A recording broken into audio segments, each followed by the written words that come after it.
kalau misalnya di hari sekolah dia sama bapaknya. Makanya gitu. itu kembali lagi ke mereka yang sepakat tadi kan, artinya iya. mereka harus benar-benar ini kan ridho semua. Ada nggak sih Bu langkah-langkah hukum yang bisa diambil nih dari si pihak si ibu nih kalau misalkan si bapaknya itu melanggar kesepakatan ini tuh Bu, misalnya tidak memberikan nafkah? Kalau soal nafkah itu kan sebenarnya nanti kan dicantumkan juga adanya keadilan, kepastian dan kemanfaatan. Jadi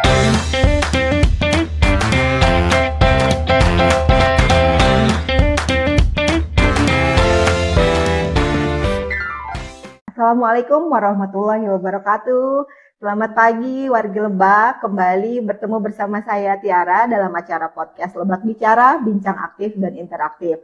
Seperti biasa, setiap hari Rabu jam 10 pagi, saya akan menemani aktivitas wargi Lebak semua selama kurang lebih 30 menit ke depan. Nah, di podcast Lebak Bicara kali ini, kita kembali kedatangan narasumber dari Pengadilan Agama Rangkas Bitung nih. Nah, sudah pasti kalau misalnya narasumber kita dari Pengadilan Agama, sudah pasti temanya berkaitan dengan sesuatu yang berkaitan dengan pengadilan agama ya, misalnya perceraian, gitu, hak asuh anak. Nah, di tema kali ini, kita akan membahas tema terkait hak asuh anak bersama. Sudah hadir nih di tengah-tengah kita ada Ibu Dery Damayanti. Baik. Beliau merupakan Bu hakim di Pengadilan Agama Rangkas Bitung ya Bu ya. Selamat pagi Bu, assalamualaikum. selamat pagi, waalaikumsalam warahmatullahi wabarakatuh. Gimana kabarnya hari ini Bu? Alhamdulillah baik, Baik dan ya. deg-deg gitu. Gak usah deg-degan Bu. Nggak ada sidang kah Bu hari ini? Hari ini kebetulan saya jadwalnya kosong. Oh iya, jadi bisa menyempatkan lah ngobrol-ngobrol ya Bu ya sama kita. Nah, Bu, mungkin nih terkait berbicara tentang tema hak asuh anak bersama nih ya Bu ya.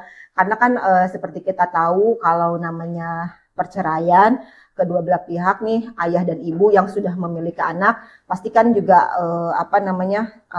anak itu menjadi salah satu yang dampaknya dan akhirnya kan diperebutkan nih ke ayahnya atau ke ibunya. Nah, sebenarnya yang dimaksud dengan hak asuh anak bersama itu apa sih Bu? Sebelum kita bahas ke situ, mungkin kita lebih umumnya dulu hak asuh anak dulu ya. Biasanya kan di kita itu ada gugatan hak asuh anak, dan terkadang ini hak asuh anak juga disertai di dalam gugatan cerai atau dikumulasi gitu kan. Iya. Dan yang sejauh ini hak asuh ini artinya usaha untuk memelihara atau menjaga pengasuhan terhadap anak yang jadi salah satu tadi ya dampak perceraian. Dan kalau yang hak asuh anak bersama ini artinya kedua-duanya orang tua itu sama-sama berhak dan bertanggung jawab terhadap pengasuhan anak. Artinya yang biasanya kita secara umum ini biasanya jatuhnya ke ayah atau ke ibu, sekarang nih diasuhnya bersama gitu. Oh iya. Nah, cuman kan ketika yang bersama ini pun tentu harus ada hal-hal yang harus juga dipertimbangkan, dan biasanya untuk hak asuh anak itu kita lebih melihat ke prioritaskan ke kepentingan terbaik untuk anaknya. Jadi prioritas utamanya ke anaknya. Iya. Nah, ketentuannya apa sih Bu kalau misalkan hakim ya dalam menentukan hak asuh anak nih jatuhnya kepada siapa nih misalnya gitu kan? Apakah si anak, kalau misalkan setahu saya kalau anak yang masih di bawah umur kan memang belum bisa menentukan pilihan ya Bu ya gitu. Ketika si anak itu sudah bisa menentukan pilihannya baru mungkin bisa ya. Nah, kalau ininya sendiri Bu, ketentuan pemberian hak asuh anak kepada orang tua itu seperti apa Bu? Kalau di kita kan ada biasanya itu KHI yang ada aturannya itu di dalam kompilasi hukum Islam itu sudah tertera di dalam pasal 105 itu disebutkan bahwa anak yang tadi yang masih berusia di bawah 12 tahun itu biasanya diasuh oleh ibunya. Dan ketika dia sudah mumais, artinya 12 tahun, sudah bisa membedakan mana yang baik, mana yang buruk, itu baru dia bisa memilih kepada siapa ia mau, ke ayahnya kah atau ke ibunya. Tapi tetap nanti itu pun berjalannya waktu juga kadang kan yang di bawah 0 atau di bawah 12 tahun itu juga ada secara umumnya gitu. Cuman ada satu kasus tertentu, bisa jadi itu ke ayahnya atau seperti tadi diasuh bersama. Iya ya, memang karena pada faktanya juga memang tidak selalu anak yang di bawah usia 12 tahun itu ke ibunya ya Bu ya. Karena di beberapa kasus juga kita melihat ada yang ke ayahnya gitu. Nah, itu faktornya biasanya apa itu Bu? Kalau seperti itu Bu? Kalau biasanya kan tuh dasar pertamanya seperti itu. Kemudian nanti ada di salah satu pasal lagi, entah suatu pasal 106-nya atau berapanya, itu ada di bagian ininya, jika si ibu tadi tidak dapat atau tidak layak, artinya membahayakan kepada keselamatannya, kesejahteraan anaknya, tidak dapat menjamin atau berperilaku buruk, itu nanti bisa dialihkan kepada ayahnya. Oh, begitu. Jadi memang beberapa faktor ya Bu ya dilihatnya ya. Jadi memang apakah si ibunya ini layak atau tidak gitu. Kalau misalkan memang si ibunya juga mempunyai jiwa temperamen juga tidak mungkin ya Bu ya. Mungkin sepertinya hak asuh anak itu diberikan kepada sang ibu gitu ya. Nah, berbicara tentang hak asuh anak bersama nih Bu. Kalau ini hak asuh bersama ini syaratnya apa aja sih Bu? Untuk si kedua belah pihak ini ada syarat-syarat khusus nggak? Yang saya ketahui gitu ya Bu ya, saya baca beberapa dari artikel juga dan beberapa yang saya diskusi dengan teman-teman juga, di antaranya kalau kita ingin untuk menjadikan hak asuh anak bersama itu biasanya kan itu berdasarkan harus ada kesepakatan dulu. Jadi kalau kedua-duanya tidak ada kata sepakat gitu, bagaimana bisa bersama-sama? Jadi dan itu juga syarat pentingnya mereka berdua, artinya ayah ibunya itu mampu bekerja sama, artinya berkoordinasi yang baik. Karena karena tidak banyak tidak jarang juga ya Bu, ketika setelah terjadi perpisahan itu ada merasa jengkel, kecewa, malah ingin mengalihkan ini gitu, menjauhkan dari salah satu pasangan. Tetapi ketika si pasangan tersebut mampu gitu kan, itu bisa-bisa saja gitu. Artinya lebih ke tetap prioritas utamanya kepentingan anak, karena anak pun kalau psikologinya itu kan tetap membutuhkan peran dua-duanya. Jadi baik ibu, baik ayah itu harus ada perannya di dalam untuk tumbuh kembang mereka. Iya. Jadi memang syarat utamanya adalah terjadi kesepakatan dulu ya Bu ya antara kedua belah pihak, jangan mengedepankan ego masing-masing ya. Jadi memang kita harus menyampingkan. Karena juga nantinya kan itu berhubungan juga dengan pembagiannya, pengaturannya, pola asuhnya seperti apa, mau di mana gitu kan, mau siapa ininya gitu kan, nanti kan juga ada pembagiannya secara pengambil keputusannya terhadap anak gitu, mau sekolahnya di mana atau hal apa gitu yang contoh gampangnya. Kemudian juga ada juga pembagian seperti tempat tinggalnya. Jadi kan kalau bersama juga harus didilkan itu di mana, atau di sini atau di sana, atau di sini berapa hari, di sini berapa hari gitu. Apalagi usia anak sekolah itu juga kan harus kita pikirkan. Betul. Oh, berarti kalau misalnya memang mau hak asuh bersama itu memang nanti di pengadilan juga diberikan jadwal gitu ya Bu ya? Apa biasanya itu mediasi? Biasanya itu kami ada sebelum ke tahapan itu kan, jika hadir dua-duanya mereka kan melalui mediasi dulu. Biasanya itu munculnya dari kesepakatan mediasi kah atau gimana, dan mereka juga nanti harus ini gitu kan, teknisnya seperti apa gitu kan. Kalau kita kan biasanya kalau yang bersama kan kita melihat ini bisa hasil mediasi, hasil kesepakatan itu bisa ditindaklanjuti atau tidak, bertentangan dengan yang hukum misalnya asusila atau apanya, ketertiban umum, jika bisa dilaksanakan baru kita ini kan bisa dilihat. Baru bisa tapi kan kita juga harus melihat mana yang baik, mana yang tidaknya. Tetap ininya ke anaknya gitu. Jadi memang kalau untuk pembagian jadwal misalnya Bu, berarti itu memang awalnya disampaikan oleh si orang tua dulu gitu Bu. Misalnya kalau misalkan mau mengajukan hak asuh bersama, misal ini Bu, kita mau ini misalnya di ayahnya 3 hari, di ibunya misalnya 5 hari gitu. Itu harus diutarakan ya Bu ya. Tapi juga kita harus pikirkan juga ketika anak usia sekolah, jika rumahnya jauh kan tidak memungkinkan buat bolak-balik itu si anak. Jadi memang ada sisi negatif dan positifnya juga gitu kan. Jadi kalau memungkinkan memang pembagiannya, kalau saya rasa kalau seperti usia sekolah itu kan bagusnya kan dia tahu tuh sekolahnya di mana. Mungkin ketika jam sekolahnya di sini, nanti weekendnya bagaimana, atau memang harus dibagi rata, kan kita juga ini bisa saja dibagi rata atau mendekati yang sama gitu. Oh, begitu ya. Jadi memang misalnya nih Bu, kan anaknya usia di bawah 12 tahun. Rumah ibunya jauh nih dengan sekolahan, yang dekatnya itu dengan bapaknya. Berarti memang nggak apa-apa kalau misalnya di hari sekolah dia sama bapaknya. Kayak itu kembali lagi ke mereka yang sepakat tadi kan. Artinya mereka harus benar-benar ini kan ridho semua. Kalau enggak itu nggak jadi juga nantinya kan. Justru rumit ya Bu. Nah itu kendalanya biasanya yang sering dihadapi oleh ibu seperti itu kan? Nah itu biasanya membutuhkan waktu berapa lama itu Bu? Kalau yang alat seperti itu misalnya sama-sama misalnya gue nggak mau, misalnya saya tetap harus ini, nah itu kan pasti agak sulit ya. Makanya gitu. kalau sejauh ini kan yang saya mungkin yang sepanjang yang saya alami, saya belum pernah ini dapat yang hak asuh secara bersama. Kami lebih ke biasanya tidak ada yang sepakat mereka. Jadi tetap nanti mau ke ayah atau ke ibu. Oh, begitu ya. Jadi namanya mungkin memang yang namanya perceraian kan ya Bu ya, pasti kondisi tidak baik-baik saja ya Bu. Kalau misalkan baik-baik saja mungkin tidak akan ada perceraian mungkin ya Bu. Jadi kan kita juga nanti lihat juga alasannya, apalagi kalau ada KDRT gitu kan, bagaimana itu mau kita terapkan hak asuh bersama. Oh iya, nah begitu. Jadi berarti memang runtutan kenapa mengajukan perceraian juga nanti kan dilihat ya Bu ya. Kalau misalnya terdapat kasus KDRT di dalam apa? Artinya ada riwayatnya. Ada kita lihat riwayatnya, rekam jejaknya, bagaimana perilakunya juga kan nanti kita kan bisa ditanyakan di persidangan. Kalau seandainya itu berlanjut ke persidangan. Tetapi kalau mereka sepakat kan biasanya tidak dilanjutkan. Artinya mereka kan baik-baik aja gitu, mau sama-sama mengasuh gitu. Nah, tapi gini Bu, kalau misalnya ada kasus nih, mungkin di rekam jejaknya tidak ada KDRT nih Bu. Nah, ternyata misalnya jatuh putusannya si anak tersebut ke ibunya nih. Nah, cuman ibunya itu karena kasus perceraian ini dia jadi depresi gitu ya Bu. Jadi akhirnya kekerasan itu tuh muncul setelah pasca perceraian nih, efeknya ke si anak. Nah nanti si anak Bu minta tolong ke pengadilannya itu biasanya seperti apa? Ada nggak Bu kalau kasus yang kayak begitu? Apa dilaporkan oleh keluarga gitu atau gimana? Mungkin ini yang bisa saya sampaikan.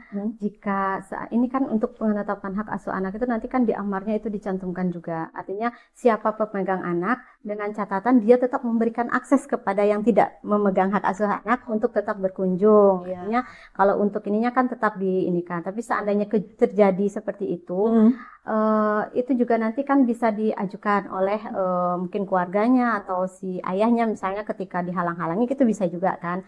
Dan ketika ada kondisi tertentu itu juga bisa. Jadi bisa saja itu diajukan lagi untuk kayak semacam apa ya, pencabutan hak asuh anak. Jadi supaya bisa dialihkan. Dan itu pun tadi balik lagi ke yang tadi kan, jika misalnya ada yang tidak layak atau bagaimana, itu kan ada urutannya sebenarnya. Di KHI itu juga sudah tercantum. Jika ibunya ini berarti kan nanti biasanya ke ayahnya. Jika ayahnya nanti tidak mampu, dari wanita ke atas dari ibunya. Jadi ada peraturannya. Oh iya, memang sudah ada ininya ya Bu ya, aturan-aturannya ya. Jadi memang tidak bisa asal memutuskan ya Bu ya, karena kan memang berhubungan dengan ya masa depan si anak juga ya kalau hal yang seperti ini. Ya, nah kalau misalnya nih Bu, si anak udah bisa milih nih ya Bu ya misalnya. Nah gimana sih Bu pengadilan agama atau hakim itu benar-benar bisa menggali nih si anak itu bukan karena memang itu kemauan sendiri ya, bukan karena tekanan kan biasanya anak seperti itu kan labil ya Bu, masih bisa dibisikin nih misalnya udah sama bapak aja nanti kamu penuhi kebutuhan nanti kamu mau apa, mau motor mau apa misalnya kan seperti itu. Nah gimana nih Bu cara hakim menilai ini tuh benar-benar murni loh gitu keinginan si anak gitu, maksudnya ya namanya kita Bu anak masih umur belasan ya, kadang labil lah gitu di pihak ini misalnya diiming-imingi akan ini, kalau di pihak ini gini. Nah itu gimana? Biasanya sih kami pernah dulu ketika anak yang memang sudah bisa memilih itu kita hadirkan. Jadi nanti kan kita juga kan bisa mungkin dengan caranya kita juga, karena kan itu posisinya anak tentu kan berbeda pertanyaannya, bagaimana cara supaya mereka juga terbuka ini. Dan kita juga melihat selama ini mereka nyamannya di mana, merasa amannya di mana gitu, lebih dekat ke siapa. Jadi nanti dari situ mungkin kita galinya gitu kan. Jadi nanti kan terakhirnya bisa kita tentukan maunya berarti sama ini sama siapa, nyamannya di siapa gitu. Iya ya, jadi memang benar-benar si anak itu mungkin ditanya dulu ya Bu ya, digali-gali lah, minta keterangan ya. Jadi jangan sampai memang si anak tuh memang bukan karena ada tekanan atau ada bisikan-bisikan gitu ya, jangan sampai seperti itu ya Bu ya. Nah kalau misalnya ini Bu, apa sih langkah yang bisa diambil nih misalnya dari salah satu pihak ada yang melanggar nih Bu, melanggar kesepakatan ya, misalkan di dalam kesepakatannya pas perceraian gini. Nah setelah putus misalnya cerai, nah salah satu itu melanggar nih Bu, misalnya tidak memberikan nafkah misalnya ya Bu ya, kan kalau misalnya seperti kita tahu lah banyak faktanya seperti itu ya Bu ya. Kalau di putusan pengadilan jadi si bapak harus memberikan nafkah misalnya kan harus tetap, tapi pada faktanya terkadang banyak kan ya Bu ya gitu yang tidak bertanggung jawab, tidak memberikan nafkahnya. Nah, ada nggak sih Bu langkah-langkah hukum yang bisa diambil nih dari si pihak si ibu nih kalau misalkan si bapaknya itu melanggar kesepakatan ini ke Bu, misalnya tidak memberikan nafkah?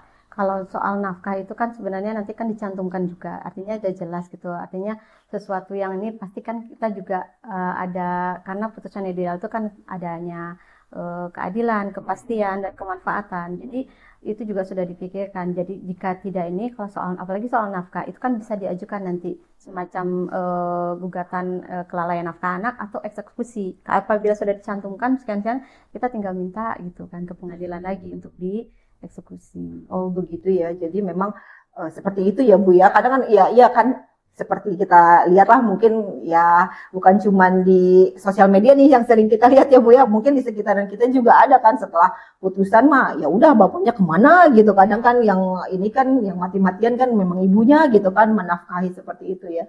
Jadi memang sebenarnya hak asuh bersama ini lebih ke ditekankan ke kesepakatan kedua orang tua dulu sih ya Bu ya. Jadi memang biar ke depannya juga ya sama-sama artinya enak ya. Tujuan mereka itu memang untuk ini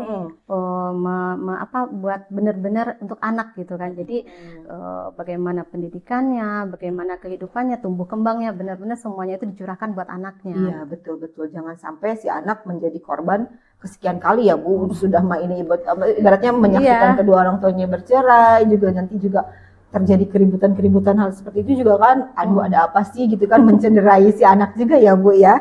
Nah gini, kalau misalnya dari pengadilan agama sendiri Bu, misalnya ada orang tua yang curhat nih, perbedaan pola asuh nih ya Bu ya, misalnya apa sih saling adu argumennya, Bu itu mah di ibunya mah begitu nanti di asuhnya, saya mah nggak mau, di bapaknya juga begitu. Nah itu cara menyikapi pola asuh, perbedaan pola asuh itu gimana sih Bu?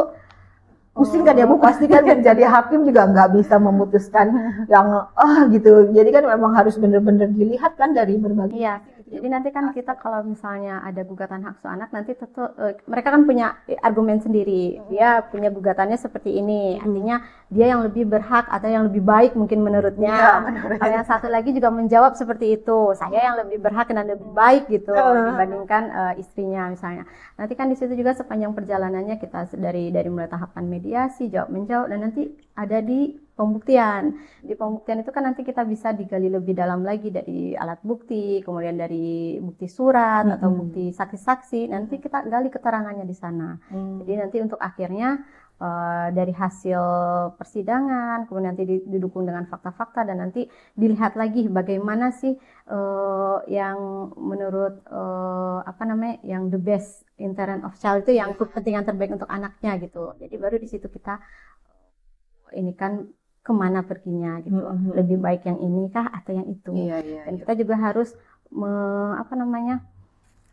maslahatnya anak gitu, takutnya kita pergi ke sini, makanya lebih banyak kehati-hatian di situ. Iya ya Bu ya, dan tentu saja memang banyak faktor dan pertimbangan gitu ya Bu ya untuk memutuskan satu perkara itu ya Bu ya. Nah selama Ibu menjadi hakim nih Bu, ada nggak sih yang benar-benar sulit sekali dipecahkan, itu mungkin bisa berbagi nih apa sih gitu dengan wargi Lebak nih Bu? Biasanya seperti apa tuh Bu, kasus apa kalau yang berhubungan dengan karena setiap perkara itu unik ya dan berbeda. Jadi kita kan itu di situ juga ininya, kita kan ada bertiga juga majelis hakim itu, nantilah kita di situ ininya bagaimana kita untuk mempertimbangkan bagaimana nanti hasil akhirnya.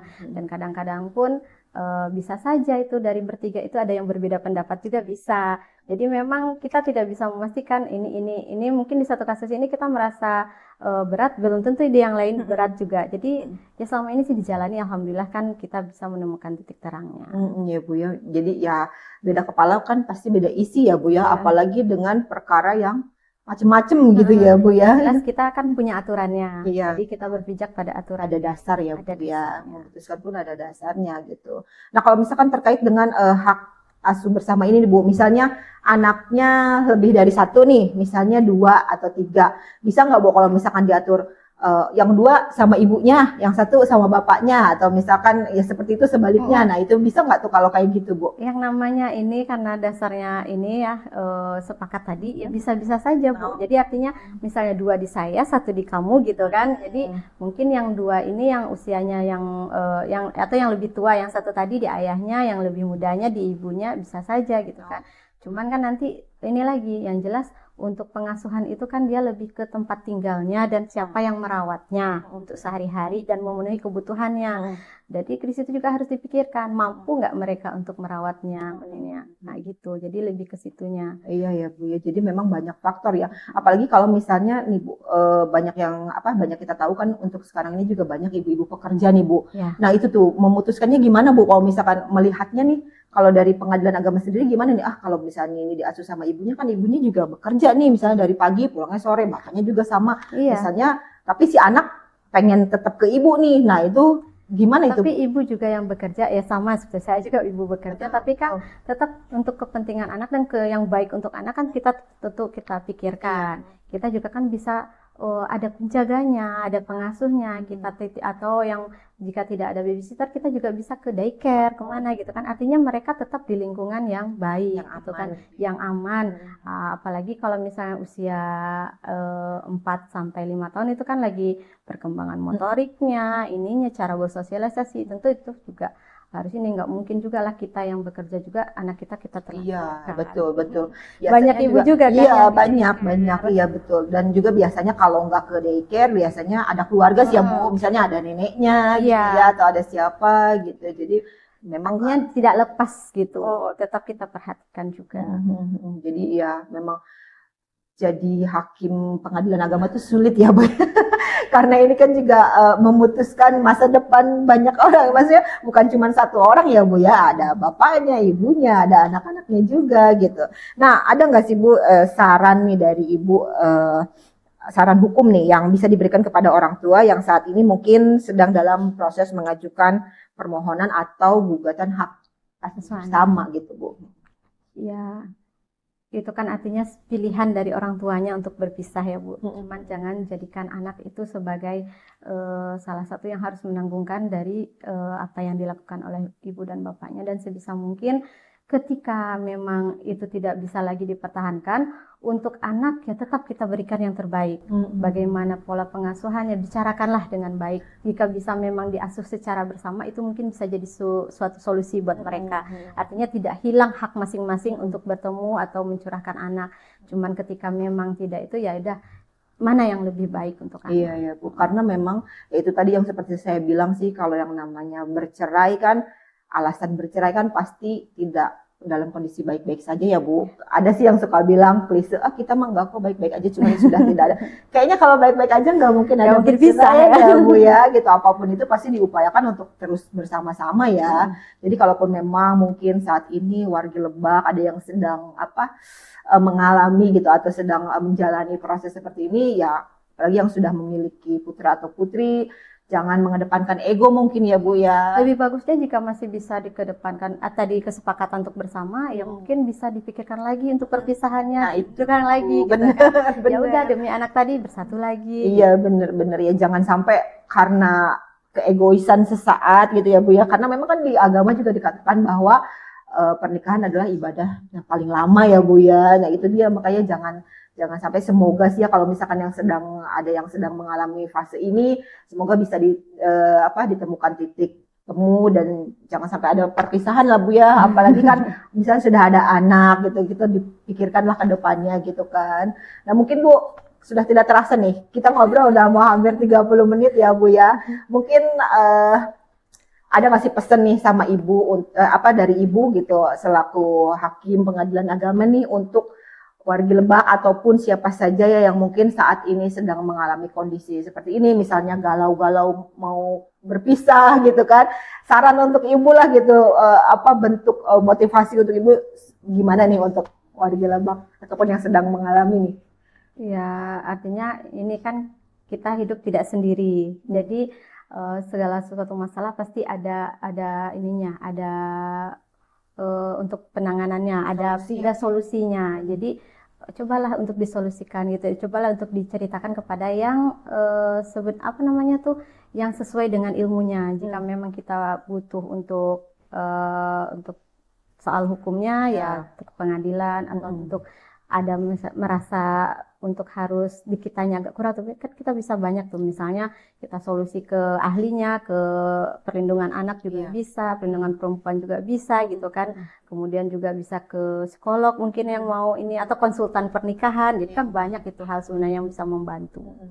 Jadi diupayakan dulu ya Bu ya, diupayakan langkah-langkah seperti itu. Jadi kalau misalnya ini berkonsultasilah dengan ahlinya ya Bu, jangan dengan tetangga. Iya. Karena kalau dengan tetangga nanti kan kita juga ya, Bu. ketika pasangan ini bersengketa, artinya sering bertengkar, maka datangkanlah penengah gitu, yang benar-benar bisa memberikan solusi, bukan menjadi minyak tanah. Iya, betul. Jangan ngomporin. Nah, ibu-ibu juga atau yang siapapun gitu yang di luar sana mungkin yang sedang memiliki konflik intern di keluarga, sebaiknya ya jangan mengumbar dengan yang lain ya Bu ya. Mungkin kalau misalkan untuk meminta saran kepada orang tua atau apa ya mungkin silahkan, cuman jangan inilah seperti ibu tadi yang katakan, jangan akhirnya malah menjadi minyak ya Bu, ya minyak tanah, akhirnya jadi kebakaran meledak gitu kan ya. Mungkin wargi Lebak sudah 30 menit nih sepertinya ya perjumpaan kita.